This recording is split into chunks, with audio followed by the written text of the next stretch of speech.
¿Qué tal? Buenas noches. Bienvenidos a Espiral. Programa que de tiempo en tiempo visita las mediciones que se van haciendo sobre pobreza y desigualdad.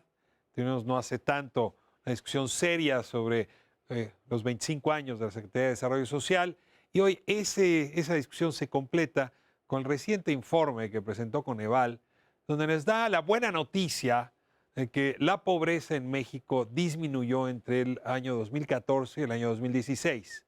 Sin embargo, estamos muy lejos de la situación en la que estábamos en 2008, mucho mejor en 2007.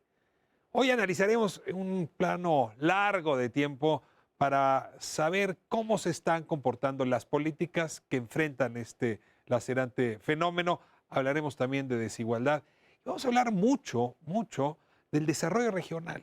Porque si queremos enfrentar la pobreza y la desigualdad en este país, región por región, y no con políticas nacionales que luego no cambian las circunstancias locales. Desigualdad, pobreza y el reporte de Coneval. Comenzamos.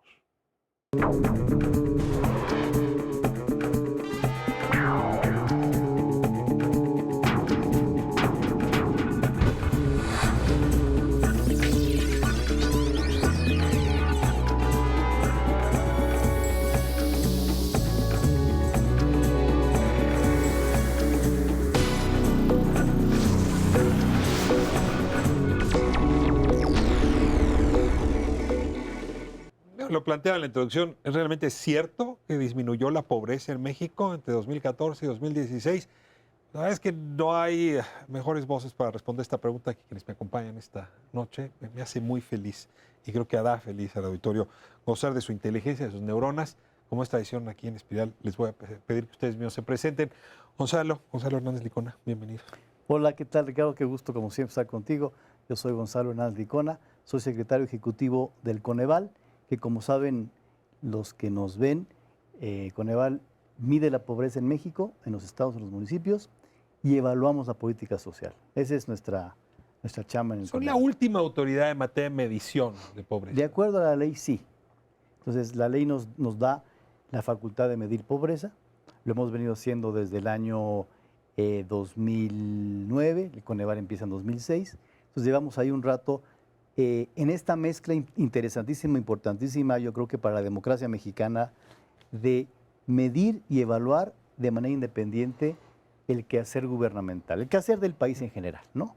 Yo creo que la democracia, así como hay otras instancias que apoyan la democracia en otras vías, pues tener datos que nos digan cómo vamos siempre es importante. Le doy la bienvenida a Alfonso Iracheta. Muchas gracias por estar aquí. No, gracias, Ricardo. Gracias por esta oportunidad nuevamente de platicar contigo. Yo soy investigador del Colegio Mexiquense, dirijo un centro que se llama Centro de Estudios Urbanos y Regionales y he dedicado un buen rato a preguntarme qué es lo que está pasando en las ciudades mexicanas cuando vemos que la crisis urbana en este país avanza de una manera muy sistemática, muy dinámica, y no hay mediciones sobre el tema. Entonces yo lo que quisiera ofrecer o conversar es sobre otra manera de ver las mediciones. También he tenido oportunidad de construir un índice de deterioro habitacional, que es otra manera de medir pobreza, de medir desigualdad, y me parece que por ahí puede haber un complemento interesante. Hemos estado observando en el imaginario mexicano la pobreza está en el campo. Claro. Las ciudades eran mejores. Y sin embargo hemos visto que la profundización de la pobreza urbana son los grandes males. Estos días, en ese sentido, observar las ciudades se vuelve clave. Pues muchas gracias por estar aquí y me da mucho gusto tener también a Gerardo Esquivel. Ustedes te tuvimos presentando un libro, ahora te tenemos comentando un informe. En cualquier caso, es una gozada tenerte, Gerardo. Muchas gracias, Ricardo. Gerardo Esquivel, soy economista, profesor e investigador del Colegio de México. Actualmente también soy coordinador ejecutivo de investigación del Instituto Belisario Domínguez del Senado de la República, y yo me he estado interesado en esos temas de pobreza y desigualdad desde hace muchos años. Fui autor, como recordarás, también platicamos en algún momento del informe que hicimos para Oxfam sobre la desigualdad extrema en México, donde hablamos de la desigualdad, pero también de su vínculo con la pobreza. Déjame comenzar con el informe que presentó recientemente Coneval. El INEGI dio cifras que te permitieron o le permitieron a Coneval a partir de eso evaluar si ha habido una mejora o no de las condiciones que generan pobreza o que la profundizan. Y la noticia con la que nos amanecimos hace algunos miércoles fue que entre 2014 y 2016 disminuyó la pobreza en México. Es una gran noticia. Te ruego que me cuentes cómo llegan a esta conclusión, qué indicadores te marcan, qué tendríamos que observar sobre ese fenómeno, por lo pronto de estos 2 años. Con muchísimo gusto. Recordar a la población que el periodo que vimos fue 2010, 12, 14, 16. Entonces, efectivamente, entre 14 y 16, la pobreza en México bajó, la pobreza extrema bajó, tanto en porcentaje como en número de personas. Número de personas casi 1.900.000 personas. Y ese periodo... ¿Cuántos pobres extremos tenemos hoy? 53.4 millones en 2016. De pobreza extrema. Pobreza extrema, 9.4 millones de personas. 9.4 de pobreza extrema y disminuyó de una cifra que estaba en 11.4 millones. En 11.4. ¿No? Entonces, si la gente recuerda el año pasado, el año antepasado, vivíamos en un ambiente de una inflación la mitad que lo que es hoy y un país en donde el empleo, sin ser espectacular, venía creciendo el empleo formal. Y ese periodo, por ahí, les mandé ahí una gráfica, pero es una gráfica que el Coneval cada trimestre publica. Y esa gráfica nos decía, del 2008 al 2014, el ingreso laboral de las familias cayó de manera importante. En ese periodo, en general, la pobreza aumentó de manera importante. En el periodo 14-16, se recupera. El ingreso laboral mejora, la pobreza tiende a bajar, que es el periodo al que te refieres, y ese es el espacio que estamos refiriéndonos. En 2017, hoy, la inflación es el doble que hace un año. Si tú me preguntaras, ¿qué crees que le está pasando a la pobreza en el primer semestre de 2017? Pues yo creo que tiende a subir. Porque los precios aumentan, porque el salario no tanto, y ahí hay un Porque desfase. La carrera entre los precios y el salario, pues en 2017 le empieza a ganar los ustedes precios. Todavía no analizaron el 17. No lo hemos medido, pero a lo que me refiero es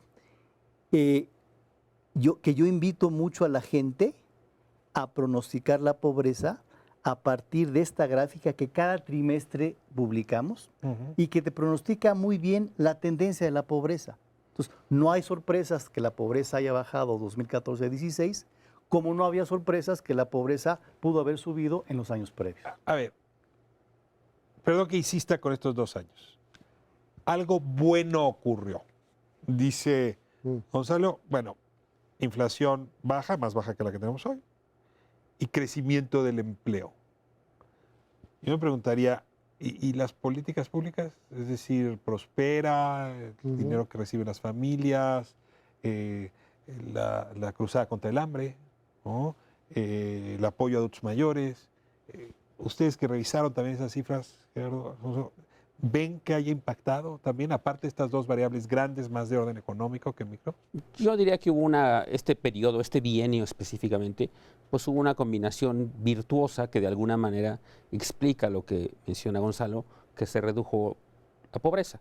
Es decir, esa combinación virtuosa es efectivamente una situación de crecimiento económico bajo, pero crecimiento al fin, crecimiento del empleo bajo, pero también crecimiento al fin, precios relativamente estables, y luego sumado a que las políticas, digamos, que combaten las carencias, la existencia de carencias en segmentos amplios de la población, pues continúan y siguen avanzando. Y eso básicamente quiere decir, se sigue afiliando a las personas que están en situación de pobreza al Seguro Popular, a muchos se les sigue dotando de piso firme, en fin, una serie de políticas que eliminan algunas de estas carencias que hacen que una persona, más allá del nivel del ingreso que tenga, o más bien junto con el nivel del ingreso que tenga, pueda o no estar en situación de pobreza. Recordemos que alguien que está en pobreza, de acuerdo a cómo se define ahora la pobreza multidimensional, no solo es que tenga un ingreso bajo o que esté por debajo de un cierto umbral,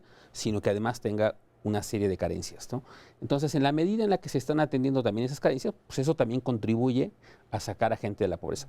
Pero sí creo muy importante, digamos, mencionando eso y diciendo este círculo virtuoso que de alguna manera se combinó para sacar a este número importante de personas de pobreza, lo que sí domina efectivamente la evolución de la pobreza es fundamentalmente el ingreso laboral. Y ahí eso es lo que entiendo que dice Gonzalo, que es, eso nos permite entender hacia dónde va y hacia dónde va a ir. Y en ese sentido es que me parece que sí es muy importante enfatizar el tema del ingreso laboral. Ahora, siempre dicen que uno mira las cosas dependiendo del lugar donde está parado. Exacto.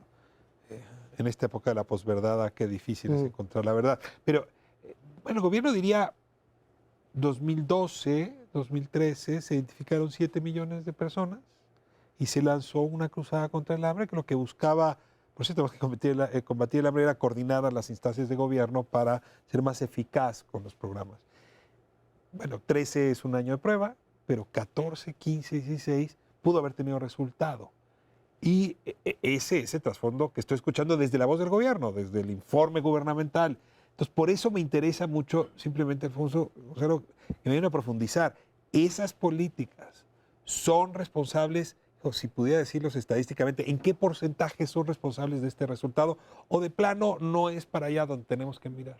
Mi perspectiva es que sí hay evidentemente un impacto positivo. Lo que acabas de comentar es bastante claro. A mí lo que me parece preocupante de esto es la visión en un plazo un poquito más amplio.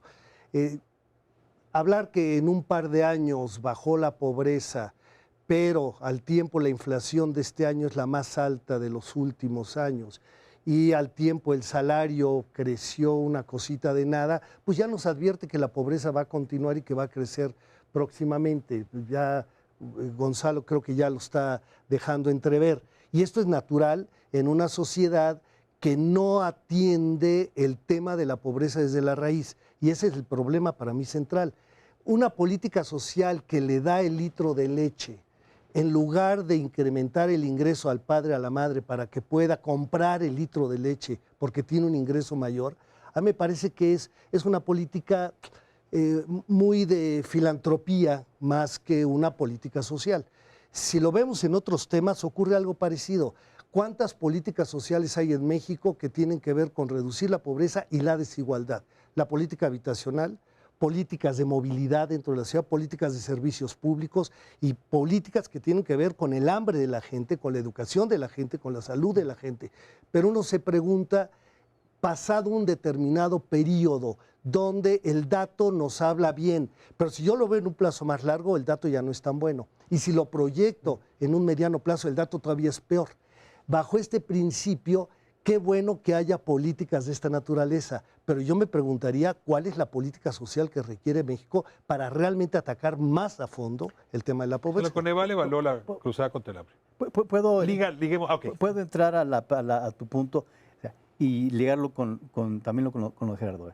En la última evaluación que hicimos en Coneval, el informe de evaluación del 2016 se llama, sí vimos una mayor coordinación entre secretarías de Estado y con gobiernos locales para buscar reducir la pobreza a partir de cómo se mide la pobreza. Es decir, una coordinación muy específica, Ricardo, para que la SEP y para que Salud y para que SAGARP y para que la Sedesol, incluso platicado con el Banco de México en esa estrategia que se llama Nacional de Inclusión, buscar la incidencia de la pobreza en el conjunto de las 6 dimensiones que tiene la pobreza. Esa coordinación la favorece el tener un indicador de pobreza con estos elementos. Entonces, esa evaluación la vimos y ciertamente nuestro punto de vista es que la coordinación, que siempre es complicada entre ministerios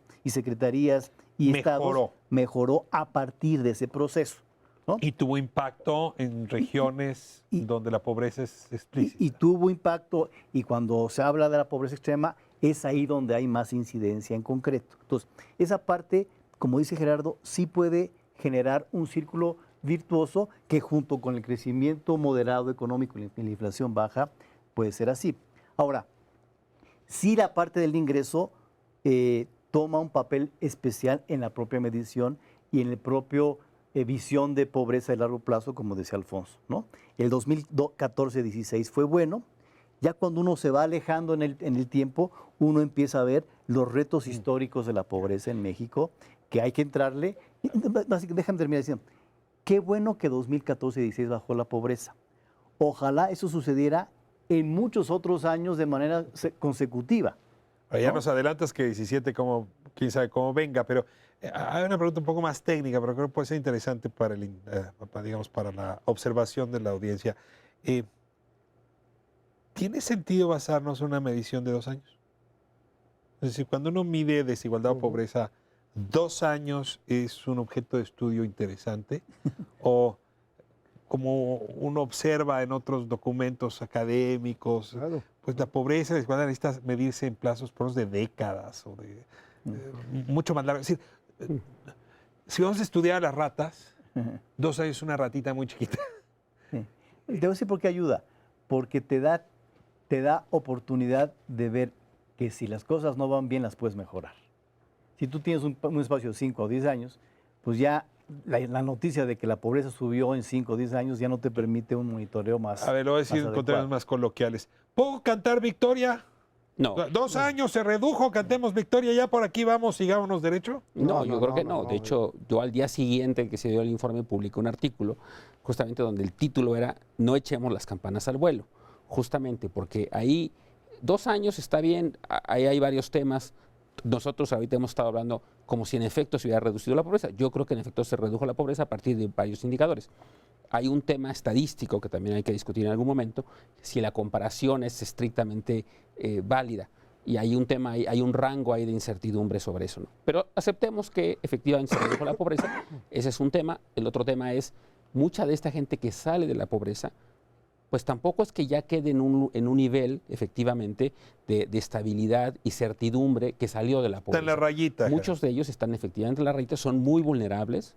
Ese es el típico, digamos, eso históricamente en el país ha sido el caso de muchas personas que salen de la pobreza, pero son lo que se llama vulnerables. ¿Y qué quiere decir? Que en una circunstancia adversa de algún tipo, ya sea individual o nacional, pueden volver a caer en pobreza. Ahorita una preocupación en efecto hacia adelante es lo que mencionaba Gonzalo, el aumento de precios generalizado específicamente de los alimentos posiblemente va a tener incidencia en ese sector de la población que está apenas arribita de la línea de pobreza y que puede lamentablemente volver a caer en situación de pobreza. Entonces no podemos echar las campanas al vuelo por eso, porque es una reducción pequeña que puede ser transitoria, ya hemos visto eso en el pasado, pero sí nos ayuda. Yo también creo que nos ayuda a saber, al menos en este periodo que pasó, pero en el largo plazo, y yo creo que eso es importante tenerlo presente, en el largo plazo, la pobreza que podemos medir históricamente por el nivel de ingresos solamente, sin tomar en cuenta las dimensiones otras de acceso a derechos, puro nivel de ingresos, que tenemos datos de 92 a 2016, 24 años ya, ahí la pobreza en México hoy en día es actualmente muy parecida a la que teníamos en la primera medición que tuvimos en el 90. A ver, estamos hablando de 9 millones aproximadamente de pobres en situación extrema, pero esta misma información del Coneval nos dice que la mitad de las familias de este país, si yo agarro a México y lo divido en 10 pisos, del piso 5 para abajo, no se están ganando más de 3 salarios mínimos. Y miren que con uno no alcanza para nada, pero con 3 alcanza para muy poco. Déjenme me acorte y regresamos para hablar de estos otros elementos que ofrece el informe de Coneval y que en efecto pues, no nos permiten echar las campanas al vuelo. Más bien hay que ver cómo reforzamos el sonido de la campana. Estamos de vuelta.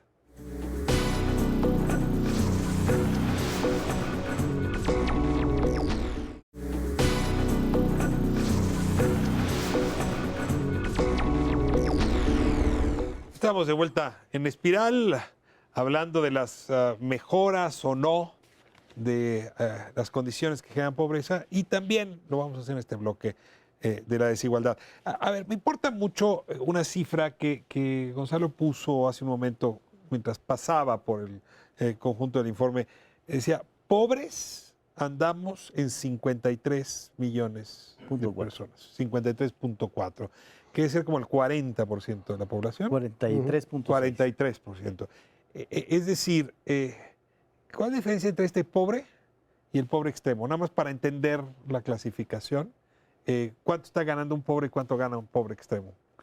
Es pobre quien tiene un ingreso bajo, un ingreso más o menos por persona al mes de 2,100 pesos y además tiene una o más carencias sociales en materia de educación, de acceso a la salud, de acceso a la seguridad social, a la vivienda y a la O alimentación. sea, si gano alrededor de 2,000 pesos al mes Por persona y al no mes. tengo buena casa, o no tengo tierra, piso firme, O no tengo acceso a la salud. o no tengo seguro popular, entro en el rango de pobre. Por persona al mes, Sí. ¿no? Que por familia estaríamos hablando como de 7,000 pesos. Más o ¿no? menos. Pobre extremo es quien más severamente sufre los dos elementos. Un ingreso más bajo, de más o menos 1,100 pesos por persona al mes, y tiene 3 o más carencias sociales, las que sean. Esa es, digamos, más severidad tanto en ingreso como en carencias, ¿no? 53 y 9.4 millones. Ahora estamos hablando de 53 pobres. Les pregunto, ¿esta cifra creció o disminuyó? Ya hablamos de pobreza extrema. ¿Cómo se movió entre 2014 y 2016? Bajó en 1.9 millones de Igual. personas. En 1.9 millones de personas en la pobreza, ¿no? Y casi 2,100,000 en la pobreza extrema, más o menos, ¿no? Entre 2014 y 2016. Entonces siempre hay que tener en cuenta que es este año virtuoso de economía y política social, ¿no? Pregunto, ¿alguna carencia en particular se nota más aguda que otras? Mira, la más alta siempre ha sido y sigue siendo la de seguridad social, ¿no? En donde ¿Te refieres a prácticamente pensiones o te refieres a seguro médico? al paquete de seguridad social formal, que es seguro médico, más pensión, más prestaciones de varios tipos. Esa es una carencia la más alta, cerca de 55% de la población, básicamente porque en México hace muchos años y décadas quisimos ligar la seguridad social al empleo formal. Eso implica que una buena parte de la población que es informal no tiene acceso a este paquete de seguridad social completo, salud y otras cosas. Seguro Popular ha crecido su membresía y esto ha implicado que en la medición se refleja pues una reducción, digamos, de estas carencias. ¿Qué les despierta el Seguro Popular como variable? ¿No? Le preguntan a la gente, oiga, ¿tiene usted Seguro Popular? Había dudas de si respondía sí o no. Pero esa variable ha movido los números, incluso antes del 14. ¿Qué les despierta, Gerardo, Alfonso? A mí me parece que el Seguro Popular, agregado a otras políticas públicas directamente vinculadas a la pobreza, ha sido una buena decisión. Tiene serios problemas de funcionamiento, de operatividad, de capacidad, de cobertura, pero sin duda ataca a uno de los temas centrales, que es la informalidad.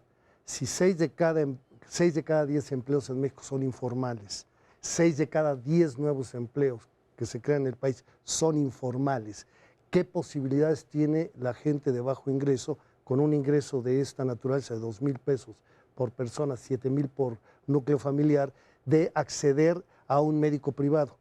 Yo creo que tanto el Seguro Popular como lo que han hecho espacios privados tipo SIMI y estas cuestiones, que ahora las farmacias ya te ofrecen un servicio médico Para venderte medicinas. Por 20, 30 pesos y accedes a un servicio médico, es cuestión de observarlo en las diferentes colonias populares, sobre todo, cómo esto se ha ido expandiendo. Pero a mí me parece, Ricardo, que hay un tema que valdría la pena agregar a esto. Cuando medimos la pobreza, exactamente qué estamos midiendo. Cuando uno le sigue la pista a Julio, a Volvinic, y va viendo todas las propuestas que ha hecho de la multidimensionalidad, hay temas que no están considerados. Yo me pregunto, después de hacer estudios que hemos hecho en las colonias y en los conjuntos habitacionales, donde, por ejemplo, la gente, 45% no accede ni a computadora ni a internet. Es una necesidad básica tener acceso a la comunicación de esta naturaleza o al transporte público. Ahora revisamos esto. No, déjame, quisiera escuchar también lo primero sobre el Seguro Popular como, digamos, como una variable que ha transformado o no la vida del mexicano? Yo creo que ha venido a cubrir un espacio que hacía mucha falta, que era de atención a un segmento de la población muy amplio que no tenía otro tipo de acceso a servicios de salud. Y yo creo que en ese sentido fue una buena decisión implementar el Seguro Popular, pero hay que reconocer muchos problemas que tiene de implementación, de calidad, en fin. Luego hay una dimensión que también hay que preguntarnos, que es cómo funciona realmente en términos de atención y calidad, sobre todo, para las personas que se supone que tienen acceso a esto. Es decir, cuando alguien dice que tiene Seguro Popular, pues a lo mejor tiene acceso a una clínica que está, sobre todo en zonas rurales, cuyo acceso está a una distancia tal que en realidad es inoperante. Es decir, no la va a utilizar. Entonces, ese es un problema serio, digamos. Y en ese sentido, como está diseñado, y esa es una cosa en la que eventualmente tendremos que avanzar a lo mejor eventualmente en la inclusión de otros aspectos. Pero más allá antes de pasar a eso, sí creo que hay que revalorar cosas como, insisto, si el acceso es una variable, digamos, que solo toma dos valores, tienes o no, cuando en realidad lo importante es si es también, además, un servicio que resuelve tu problema de salud. Es decir, si cuando te enfrentas a un problema de salud, realmente hay capacidad de las instituciones del Estado, en este caso el Seguro Popular, para realmente resolver tu problema, o si eventualmente terminas yendo a las farmacias similares, en cuyo caso pues no está sirviendo como tal el Seguro Popular, ¿no? Para regresar a la gráfica, la tienen ahora en pantalla, una gráfica que muestra cómo, la verdad, estábamos mucho mejor en 2004, 2005, 2007. Ahí se ve en la gráfica cómo en 2008, en efecto, se cae el ingreso laboral. ¿no? El ingreso laboral es a partir de la encuesta de la ENOE, de la Encuesta Nacional de Empleo, y no hay una recuperación. Es decir, entre 2014 y 2016 hay un repunte, pero no estamos mejor que en 2008, No. pero desde luego no estamos mejor que en 2007, 2006. Es decir, perdimos capital, patrimonio los mexicanos en esas fechas que sigue sin recuperarse. A ver, ¿cómo explicar que no? Porque normalmente cuando pasan estas cosas es que uno ve un bache, pero luego se regresa y se recupera. Y la recuperación realmente ha sido mínima. ¿Cómo explicarla? Yo creo que hay dos momentos de golpe tremendo para el bolsillo de los hogares. En el 94, ¿quién se acuerda de eso? Que fue un golpe tremendo, que luego se recuperó más o menos rápido, porque el Tratado de Libre Comercio y la apertura comercial, entre otras cosas, nos dio un rebote, más la ayuda de los Estados Unidos en ese momento, un rebote bastante rápido, y regresamos a esos niveles por ahí del año 2006. En esta del 2009, que fue otro golpe de Lehman Brothers y demás, no nos hemos podido recuperar, en buena parte porque ya lo ganado en los 10 años anteriores, en ese rebote de la apertura comercial, pues ya no lo tenemos. El crecimiento del empleo ha sido mucho menor. El precio de los alimentos fue muy volátil desde 2007, y el precio de los alimentos le pega directamente a los bolsillos de los hogares. Perdón si me equivoco, disculpen, pero ¿no tenemos un PIB mejor ahora que el que teníamos en 2007? Ciertamente sí. Pero tenemos, como país, somos más ricos. Entonces, fíjate, la curva no me la explico, fíjate, pues si somos más ricos debía haberse mejorado. Fíjate, un crecimiento del 92 al 2016, un crecimiento por año per cápita de 1.1%, es un crecimiento que claramente te implica que cada año estás un poquito mejor, pero no te alcanza, no es suficiente para darle a la pobreza y a los bolsillos de los mexicanos ese incremento que uno quisiera, ¿no? Pero no es para beneficio del auditorio.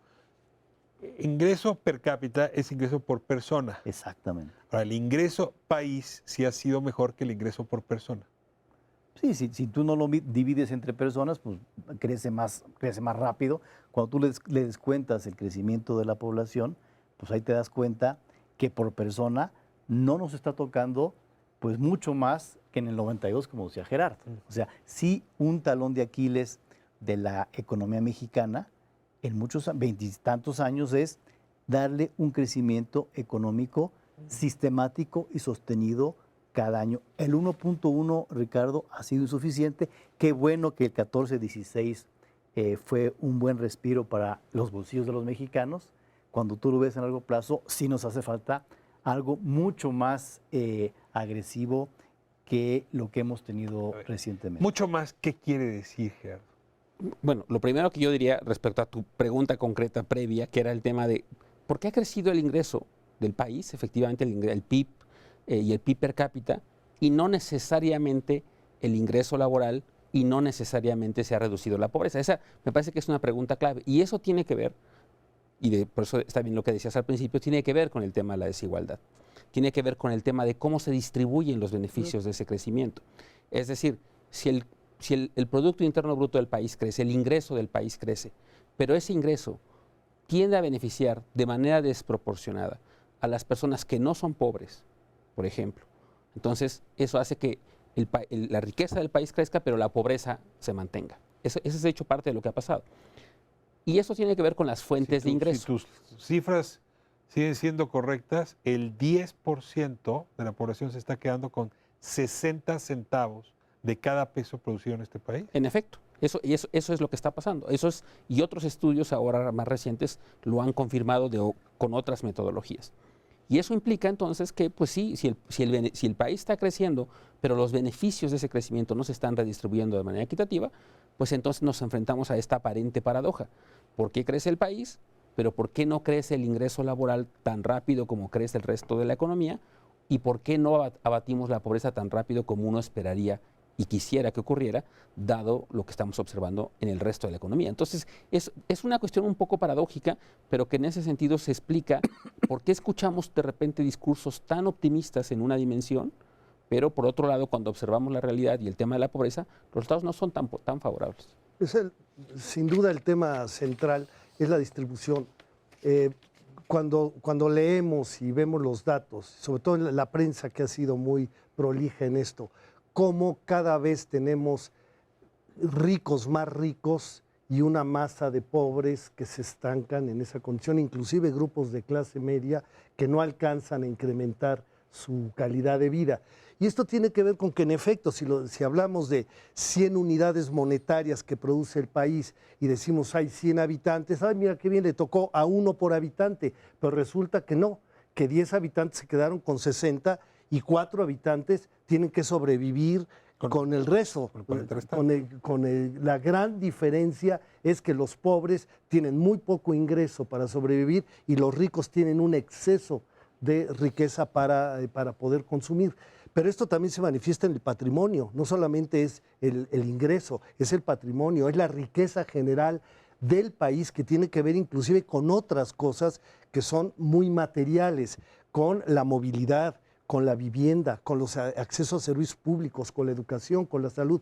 Entonces el tema de la desigualdad asociada a la pobreza es donde me parece que habría que empezar a abonar para preguntarnos hasta dónde las políticas públicas están siendo adecuadas o no. Y un último apunte, si analizamos estos indicadores kilo de tortilla, para no poner el Big Mac, que es horrible, pero el del kilo de tortilla, ¿cuántos kilos de tortilla puedo yo comprar hoy con un salario básico, salario mínimo, hoy? ¿Y cuántos podía yo comprar en 1976, en 92, en 98? Y hoy se ha reducido, que hoy puedo comprar unos cuantos kilos de tortilla, si no me equivoco, 5 o 6 kilos de tortilla, cuando hace 20, 25 años podía comprar 15, 18 kilos de tortilla.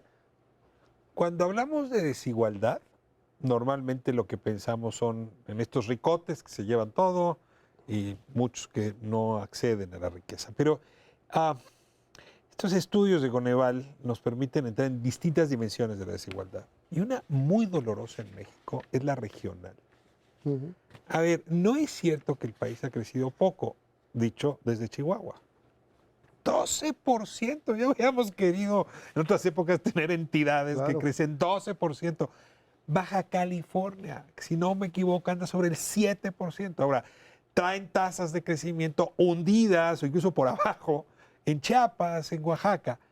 Entonces, a ver, me voy a ir a corte y ayúdenme ahora a poner el mapa regional en esta discusión sobre pobreza extrema y del otro lado desigualdad, que probablemente ahí está parte de la explicación de estas gráficas que hemos estado viendo. Seguimos en Espiral.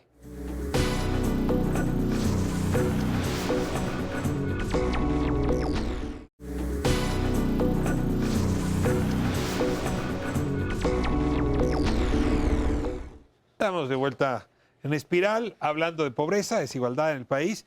Y bueno, ya hicimos el recorrido amplio sobre el tema pobreza, entramos al de desigualdad. Y les tenía esta pregunta que me cuesta mucho trabajo explicar, excepto que algunas entidades están más cerca de Estados Unidos, otras más lejos, ¿no? No sé si sea esa, pero ¿cómo explicar que Chihuahua trae tasas de crecimiento del 12% y Chiapas trae tasas de crecimiento de 1, 2 puntos? Oaxaca, el propio Guerrero el año pasado. Es decir, decía Gonzalo, es que necesitamos un nuevo motor de crecimiento, así como en los 90 nos dio el Tratado de Comercio. ¿Qué hacemos con el sur-sureste? Me parece que esa es una de las preguntas relevantes porque combina dos cosas.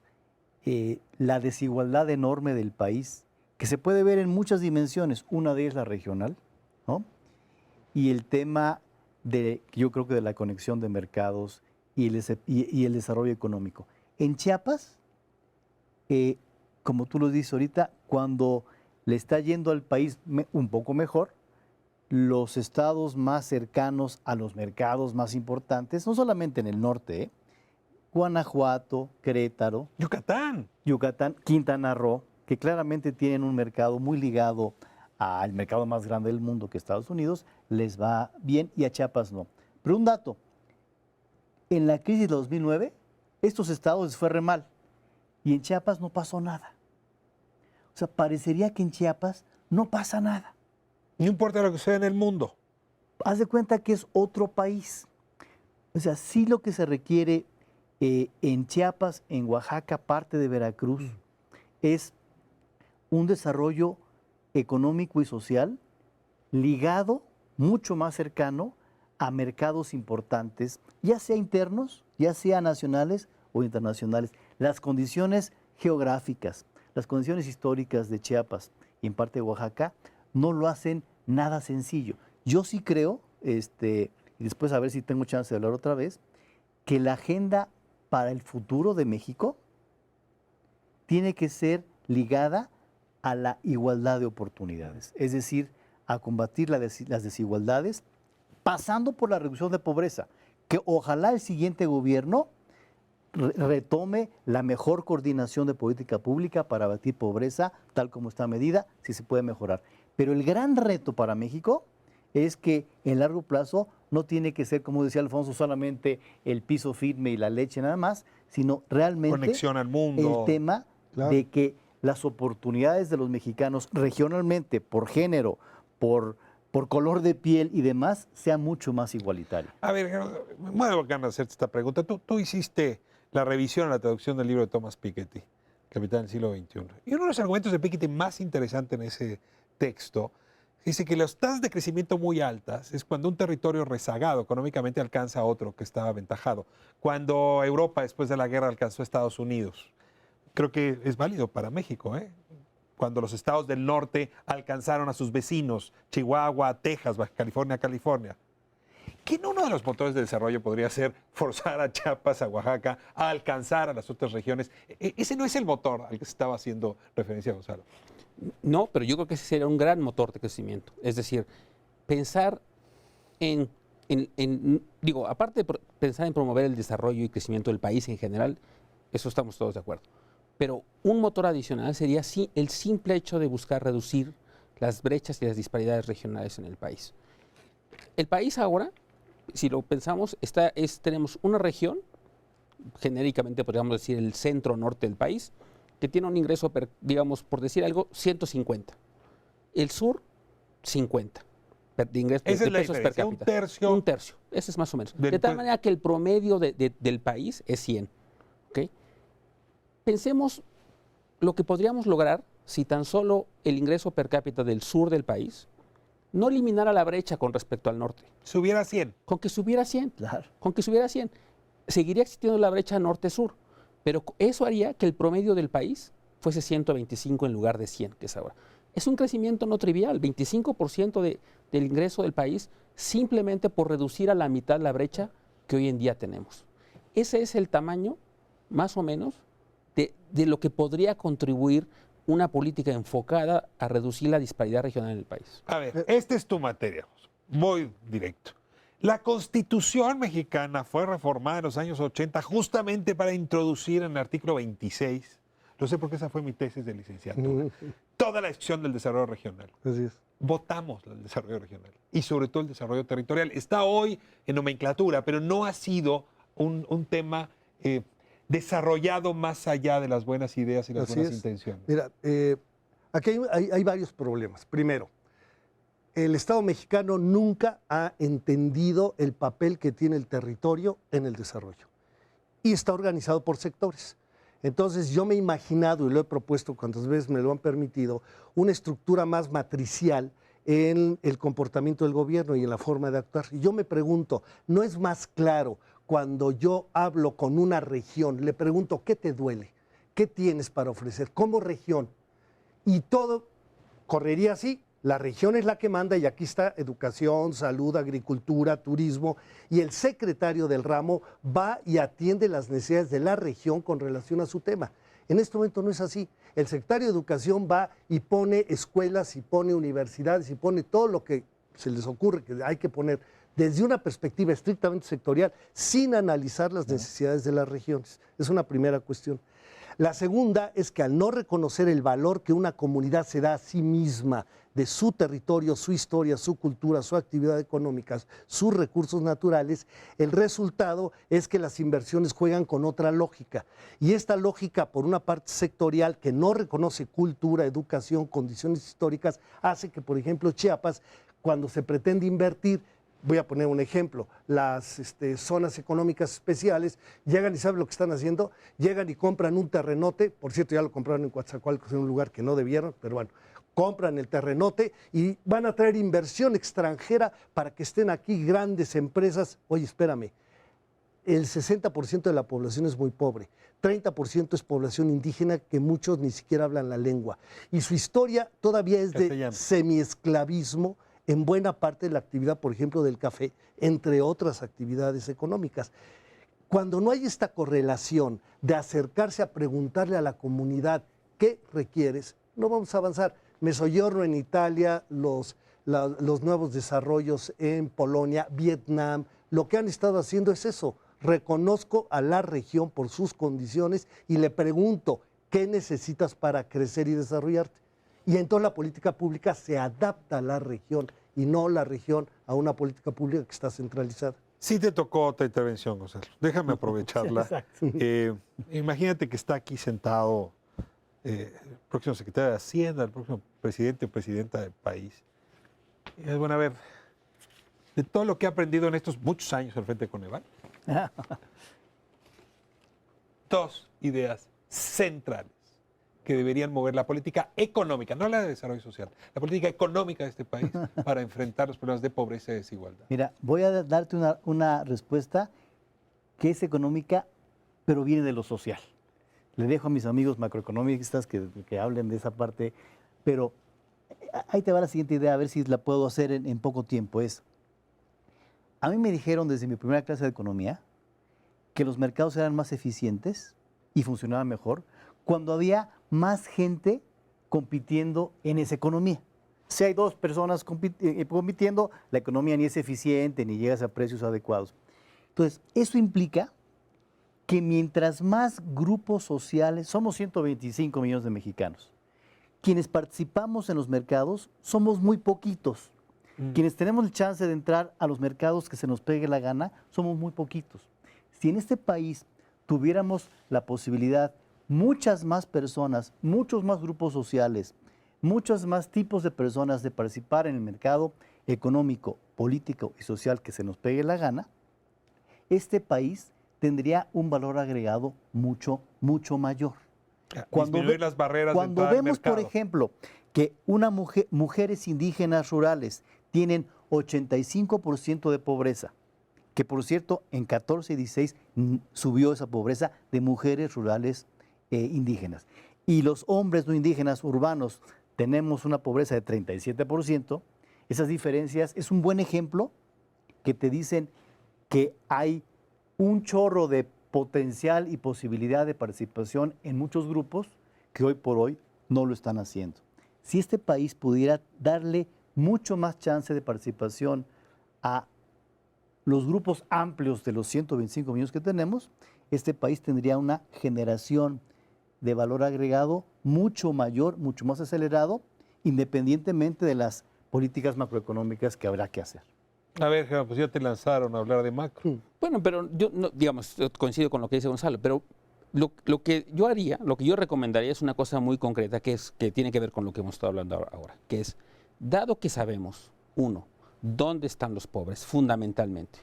El 60% de la pobreza no son los, son extrema... las, ¿no? Sí, los y las. Digamos que el 60% de los Más las pobres que los. extremos están en unos cuantos estados del sur-sureste del país. Ahí está la pobreza extrema. No va a haber política de combate a la pobreza o pobreza extrema que no pase por reducir la pobreza en esas entidades del país. Dado que sabemos eso, apliquemos una política territorial. Yo sí creo que hemos enfocado demasiado el énfasis en las políticas orientadas a los individuos. Todo este tipo de política prospera, etcétera. En general, no las quitaría, pero las complementaría. La política territorial de inversión pública en infraestructura en esas zonas del país es crucial. Si no invertimos ahí, pues seguiremos teniendo esa pobreza que está ahí y esa desigualdad regional, esa disparidad que existe entre el norte y el sur. Perdón que abunde en esto. ¿Crees que es inversión en infraestructura, puertos, aeropuertos, carreteras? O sea, ¿a eso te refieres? Una es eso y la otra es la inversión en capital humano. Porque se complementan. De esa se habla menos, ¿no? Se habla mucho menos, pero las dos se complementan. Es decir, si hay un tema de conectividad, si hay un tema de esos estados están lejos de Estados Unidos y por lo tanto requieren mucha mayor infraestructura de la que requieren otras entidades del país. Y en ese sentido, tenemos que invertir ahí. Y luego tenemos que invertir en el capital humano. Y tenemos que mejorar, por ejemplo, lo que decía Alfonso, el tema de las escuelas. Bueno, tenemos que mejorar la calidad de las escuelas que están ahí, las escuelas públicas. Tenemos que mejorar, es decir, tiene que haber una política orientada a reducir la brecha tan solo en eso, tan solo en la infraestructura elemental. Ya olvidémonos, o no, de las otras cosas.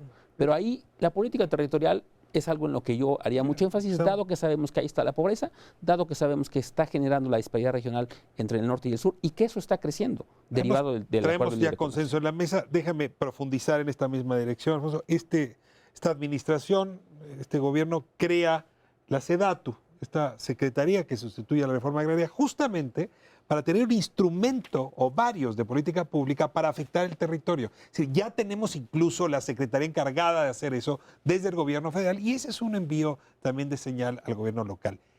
Si tuvieras frente a ti al futuro secretario o a la futura secretaria de la SEDATU, ¿qué le dirías? ¿Qué debería contener el Plan Nacional de Desarrollo en materia de desarrollo territorial? Desarrollo regional, reconocer que la región es la que sabe lo que requiere y que hay que consultar a la región y concentrar las políticas públicas a partir de un conocimiento sobre lo que está ocurriendo en cada pedazo del territorio. Es una primera cuestión. La segunda, creo que la mejor política social sería la política económica, en el sentido de insistir que pelear por el incremento en el ingreso real de la población por encima de la inflación, con un acuerdo con los grandes empresarios y todas las organizaciones, que puede ser un verdadero pacto en el sentido de que tu tasa de ganancia puede un poquito castigarse a favor de que tengas más consumidores, si quieres verlo desde esa perspectiva estrictamente económica. Tercero, hay una serie de políticas que están ahí planteadas y que nadie les hace caso.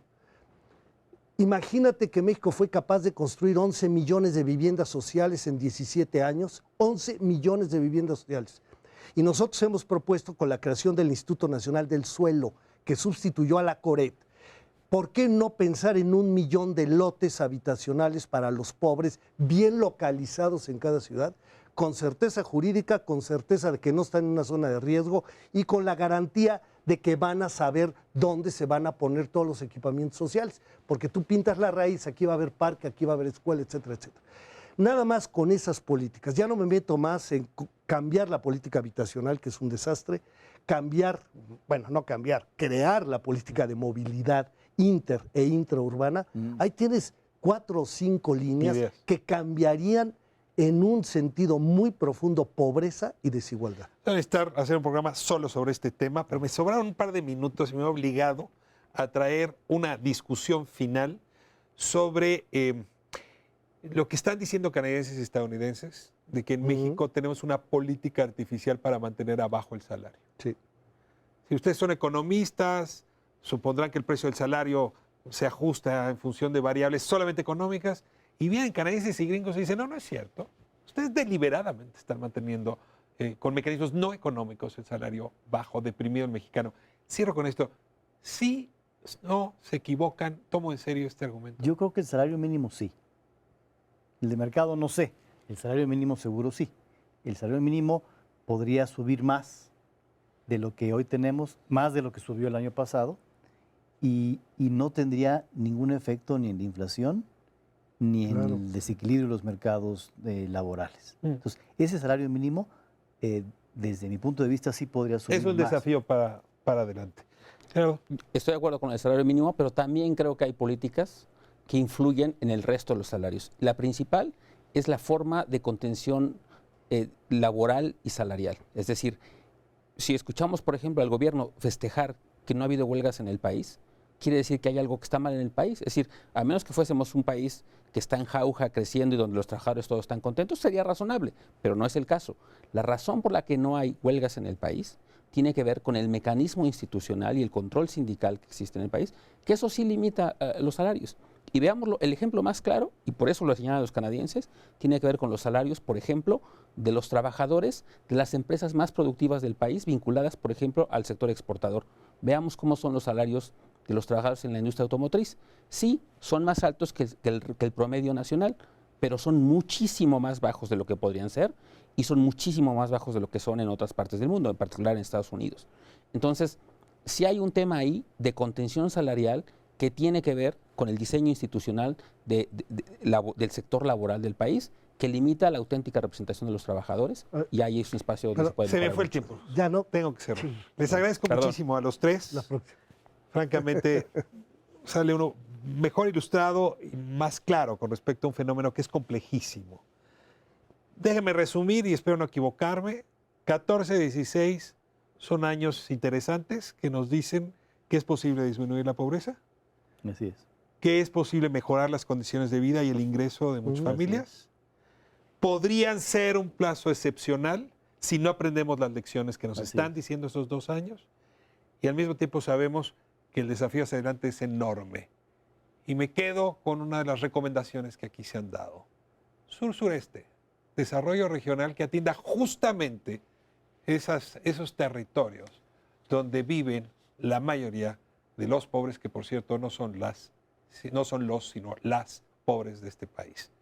Quitar esas barreras que nos impiden entrar al mercado productivo, donde se genera riqueza y donde en efecto de una generación a otra puede haber cambios sustanciales. Nos vemos próxima semana aquí en Espiral, miércoles 10 de la noche. Gracias por habernos permitido entrar a su hogar.